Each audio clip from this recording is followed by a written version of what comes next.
BRS ఆవిర్భవించి 25వ వసంతంలోకి అడుగుపెడుతున్న నేపథ్యంలో ఈ నెల 27న వరంగల్లో భారీ బహిరంగ సభను ఏర్పాటు చేస్తోంది. సభను సక్సెస్ చేసిన తర్వాత పార్టీ పునర్నిర్మాణంపై దృష్టి సారించాలని బీఆర్ఎస్ అధినేత కేసీఆర్ డిసైడ్ అయ్యారు. పార్టీ అనుబంధ విభాగాల్ని కూడా యాక్టివేట్ చేసే విధంగా ప్రణాళికలు సిద్ధం చేస్తున్నారట. ఇదే సమయంలో బీఆర్ఎస్ అధినేత కేసీఆర్ కూతురు ఎమ్మెల్సీ కవిత పేరు తెరపైకి వచ్చింది.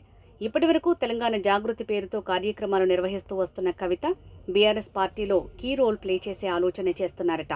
జాగృతి కంటే పార్టీలో నేరుగా పదవి ఉంటేనే రాజకీయ ఎదుగుదల ఉంటుందని కవిత భావిస్తున్నారట.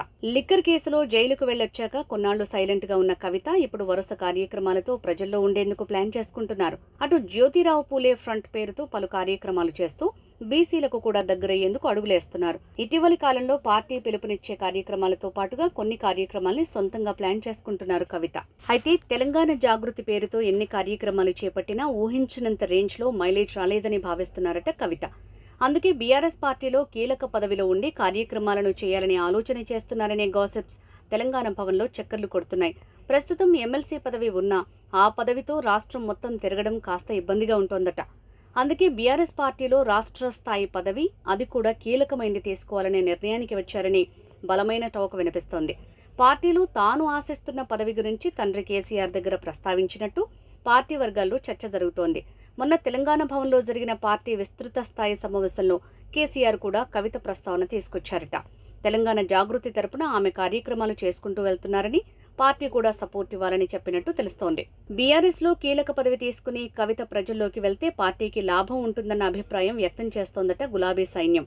కవిత ఆల్రెడీ ఏదో ఒక కార్యక్రమంతో ప్రజల్లోనే ఉంటున్నారు. ఇక పెద్ద పదవితో వెళ్తే ఎఫెక్టివ్గా ఉంటుందని అనుకుంటున్నారని తెలుస్తోంది. ప్రస్తుతానికి బీఆర్ఎస్ కంటే ఎక్కువగా జాగృతి కార్యక్రమాలు నడుస్తున్నాయి. ఇదే ఊపుతో పార్టీ పదవి తీసుకుని జనాల్లోకి వెళ్తే ఇంకా కలిసొస్తుందని కేసీఆర్ని కన్విన్స్ చేస్తున్నట్టు చెప్పుకుంటున్నారు. ప్రస్తుతం పార్టీ అధ్యక్షుడిగా కేసీఆర్, వర్కింగ్ ప్రెసిడెంట్గా కేటీఆర్ ఉన్నారు. కవితకు కూడా ఆ స్థాయిలోనే ఓ పదవిని క్రియేట్ చేసి ఇస్తే బాగుంటుందన్న చర్చ గులాబీ పార్టీలో మొదలైందట. పార్టీలో ఖాళీగా ఉన్న సెక్రటరీ జనరల్ కానీ, లేదంటే వైస్ ప్రెసిడెంట్ పదవిని కొత్తగా క్రియేట్ చేసి కానీ కవితకు కట్టబెట్టొచ్చనే ప్రచారం బీఆర్ఎస్ పార్టీలో జోరందుకుంది.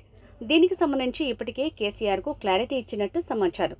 అయితే కవితకు పార్టీలో కీలక పదవి అప్పగిస్తే క్యాడర్లోకి తప్పుడు సంకేతాలు వెళ్తాయన్న సందేహాలు కూడా వ్యక్తమవుతున్నాయట. అయితే ప్రాంతీయ పార్టీలో ఏదైనా సాధ్యమే అన్నది మరో వర్గం వినిపిస్తున్న వాదన. ఇవన్నీ పక్కన పెడితే కవితకు బీఆర్ఎస్లో కీలక పదవి అంటూ ఊహాగానాలైతే ఊపందుకున్నాయి. అవి ఎంతవరకు నిజమనేది తెలియాలంటే కొంతకాలం వెయిట్ చేయాల్సిందే.